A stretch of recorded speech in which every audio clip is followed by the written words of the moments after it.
Düşmən özü üçün mövqe qazmışdı. Biz Tərlana dedim ki, Tərlan gəl düşək bura, mövqedə gözləyək. Bilmək olmaz da, hər an gələr, düşmən gələr eləyər, yerimiz uyğun qaydada olsun. Elə düşmənə tərəf müşahidə aparırdım silahımın pesosu ilə. Bir də baxdım ki, aşağıdan meşənin elə dərinliyindən də olar bir 200 metr filan belə aralıdan. Belə qaraltı kimi nəsə bizə sarı yaxınlaşır.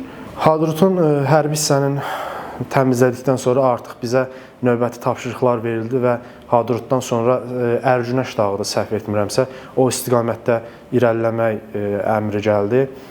Orada düşmənin canlı qüvvələrinin olması və orada mövqeylənmələri bildirildi. Biz həmin istiqamətdə irəlilədik və Hadrut alındıqdan sonra belə deyim, həmin Ərgünəş dağına doğru qalxmağa başladıq və həmin o dağ da belə, yəni açıq, çılpaq dağ deyil də, belə deyim, meşə örtüyü ilə əhatə olunmuş bir dağdır. Biz meşə relyefində hərəkət etməyə başladıq və düşmənin bir radiolokasiya sistemini yanına gəlib çıxmışdıq. Həmin radiolokasiya sistemi bizdən öncə, yəqin ki, bizim bayraqlar vasitəsilə artıq vurulmuşdu. Biz onun yanına gəlib çıxdıq və düşmən səslərini eşidirdik ki, yəni bu ətrafda düşmən hardasa mövqelər qazır, özlərinə mövqeylənirlər. Biz ərazinin kəşfini apardıq və düşmənin nə qədər məsafədə, hansı istiqamətlərdə olmasını öyrəndik və müəyyən, hardasa təxmini olar 1 kilometrə qədər həmin radiolokasiya sisteminin yanından aşağıya doğru, yəni qarşı tərəfə doğru irəliləməyə başladıq. Və orada da müşahidələr apardıqdan sonra tabor komandirimiz bildirdi ki, bir neçə nəfər, yəni 3-4 nəfər snayper ayrılsın və qayıtsın bayaqki radiolokasiya sisteminin yanına, oradan düşmənin olma ehtimalı var və oradakı vəziyyəti qiymətləndirsin, bizə məlumat versin. Əgər düşmən varsa da yenə də yəni məhv eləsin. Ora gedən snayperlərdən biri də mən idim. Mən sevmirdim də, yəni təchizatımı, veşmişokumu hardasa qoymağı. Çünki özümə lazım olan elə vəziyyətlər olur ki, özünə lazım olur, sən onu bir də gedib axtarıb tapmaq çətin məsələdir. Komandir bildirdi ki, veşmişoklarınızı qoyun burada, yəni özünüzlə aparmayın da, bir də onsuz da qalib gələsiniz. Mən dedim ki, eyb yox, özümlə aparım, özümlə də gətirərəm də. Veşmişokumu götürdüm. Və biz ora gəldik, ərazinin müşahidəsini apardıq. Dedik ki, burada heç kim yoxdur da, həqiqətən də həmin müddətdə orada heç kim yox idi. Rabitə vasitəsilə əlaqə saxladıq, bildirdik ki, burada heç kim yoxdur da, yəni təmizdir. Tabor komandiri dedi ki, hə, onda qayıdın, gəlin, bəs veşmişoklarınızı götürün, biz də qayıdırıq ora. Mən veşmişokumu əvvəlcədən götürdüyümə görə dedi ki, İsgəndərov Əli götürüb də veşmişokunu. Qalsın orada, bir də yanında bir nəfər qalsın. Mənim də yanımda rəhmətli Quliyev Tərlan mənlə bir yerdə qaldı orada. Onun veşmişokunu da digər gələn yoldaşlar gətirməli idi. Biz orada düşmən özü üçün mövqe qazmışdı. Biz Tərlana dedim ki, Tərlan gəl düşək bura, mövqedə gözləyək. Bilmək olmaz da, hər an gələr, düşmən gələr eləyər, yerimiz uyğun qaydada olsun. Biz orada elə düşmənə tərəf müşahidə aparırdım silahımın pesosu ilə. Bir də baxdım ki, aşağıdan meşənin elə dərinliyindən də olar bir 200 metr filan belə aralıdan. Belə qaraltı kimi nəsə bizə sarı yaxınlaşır. Birinci açığı, yəni ehtimal eləmədim ki, bu düşmən olar. Çünki onların radiolokasiya sistemini bayraqlar vurduğuna görə yəqin edirdim ki, bura gəlməzdilər də, belə deyim. Birinci elə bildim ki, hər hansısa bir heyvandır. Çünki meşədə də qaranlıqdır, yəni çox şey olur, yəni belə deyim də, qaranlıq olur. Sən həm də ki, silahın pesosu ilə o qədər məsafədən, yəni qaranlıqda bir canlını ayırd etmək biraz çətindir, daha ki, o sənə yaxınlaşana qədər. Tərlana bildirdim ki, Tərlan dedim, aşağıda nəsə qaraltı var, gözləyək biraz yaxınlaşsın, amma bilmirəm da nədir. Biraz yaxınlaşdı, gördüm ki, bu hərbiçidir. Bizim könüllülərdə də o kaskadan var idi deyə, yaşıl kaskalar. Yəni həmən atəş açmadım, dedim ki, yəni bizim birdən könüllülər olar. Rabitə vasitəsilə nə qədər əlaqə saxlamağa çalışdımsa da xeyri olmadı. Yəni tərslikdən həmin vaxtı biz yəni bölməmizlə əlaqə saxlaya da bilmədim ki, o yuxarı ilə dəqiqləşdirsin ki, yəni öz bölməmizin hansısa bir bölməmizin hərbi qulluqçusu olmasın da, yəni bilək ki, kimdir. Əlaqə saxlaya bilmədim, daha məcbur gözlədim ki, qoy biraz da yaxınlaşsın da. Hardasa 60-70 metr məsafədə artıq gördüm ki, bu düşmən formasındadır da, düşməndir bunlar. Dedim ki, Tərlan, düşməndir, erməndirlər. Məndə SPD-dir də. Mən avtomatik deyil ki, mən buna səpəm. Mən dedim, biraz yaxına buraxıb bunları vuracam. Əgər qaçan olsa, yəni sən atarsan da, sən də atıb dəstək verərsən mənə. Düşmən biraz da buraxdım yaxına. Tam rahat bildim ki, daha bizdeydi də, bu buradan qaça bilməz. Onların da xəbəri yoxdur ki, mən burada oturub bunları yerləşmişəm. Onların özlərinin qurduğu mövqedə yerləşmişəm. Yəni bunlar bilmir ki, orada kim var. Bunlar da biraz canı çıxa-çıxa qalxır da yuxarı, belə deyim. Normal qalxmır. 5 metr qalxır, oturur, su içir, əllərində də bir dənə belə hərbiçi geyimində, belə hərbiçi vidində deyirlər. Əllərində qarası kimi butulka gəzdirib, yəni butulkadan su içirlər, otururlar bir də. Yəni geyim olaraq hərbiçi onların öz formalarındaydılar təbii ki, başlarında kaskad, döyüş jileti filan silah əllərində. Tam mənim istədiyim məsafəyə gəldikdən sonra birini tam alnından vurmuşdum. Digərini sinəsindən vurmuşdum. Sonra biz yaxınlaşdıq, baxdıq, döyüş jiletinin dəmiri kül olub belə üzünə dağılmışdı.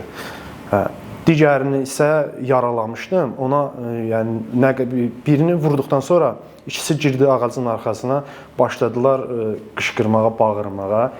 Həmin vaxtı mən onların dilini bilmirdim. Sonradan erməni dili kursuna getdim və erməni dilini mənimsədim. Başa düşmürdüm ki, nə deyir. Birini öldürdükdən sonra dərhal yəqin ki, yerində keçinmişdi. İkisi ağacın dalında qışqırırdı.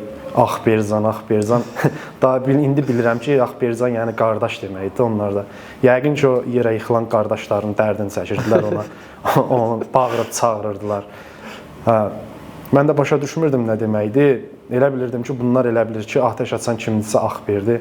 Mən də bunlara bildiyim ancaq o idi ki, rus dilində deyirdim ki, ax Beri idusu da istəyirdim ki, ağacın dalından çıxsın ki, mən bunu vurum da. Biraz elə biri çıxdı, bayaq dediyim, onu da sinəsindən vurdum.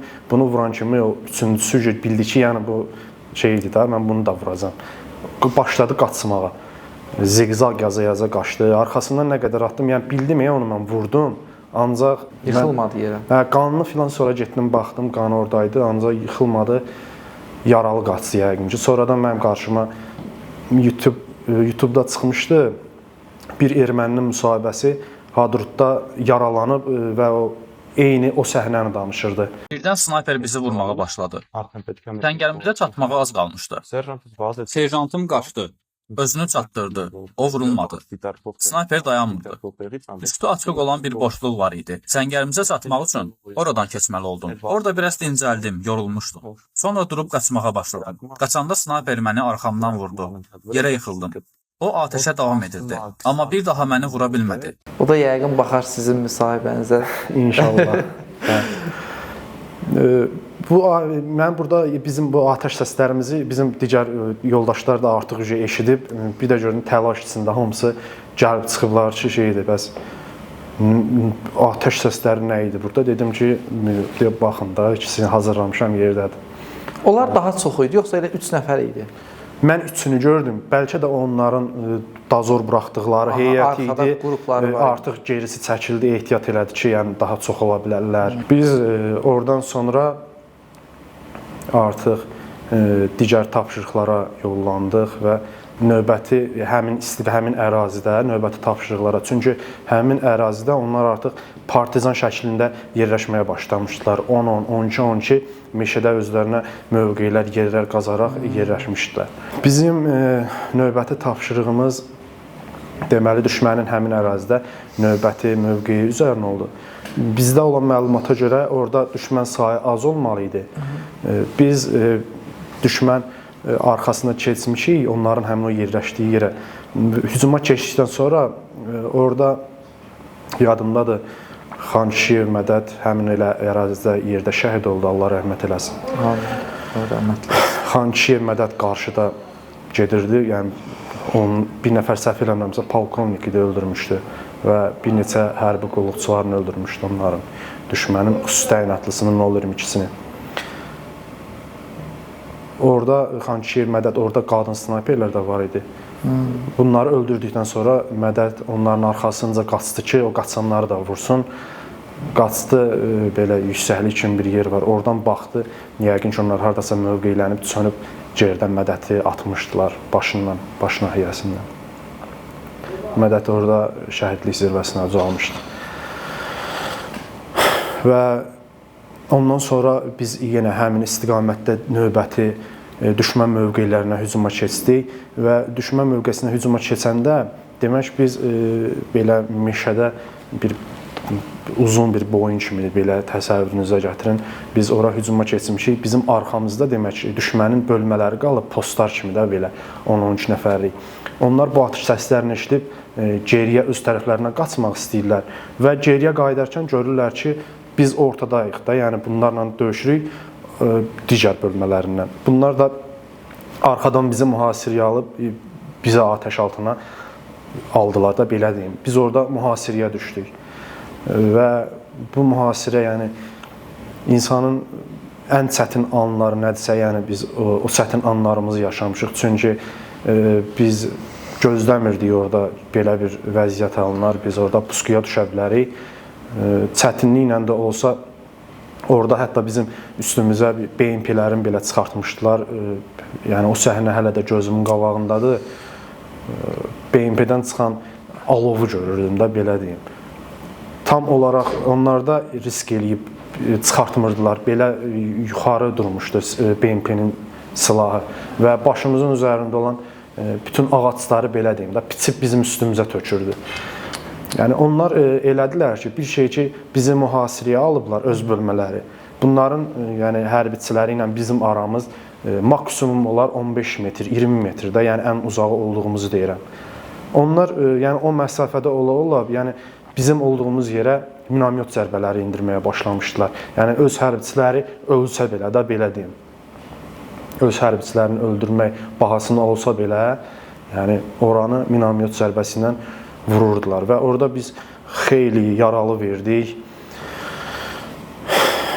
şəhid verdik orada. Buna baxmayaraq düşmənin canlı qüvvələrini məhv etməyə bacardıq. Elə orada mən özüm də yaralandım, mənim döyüş badim var idi, o da yaralandı.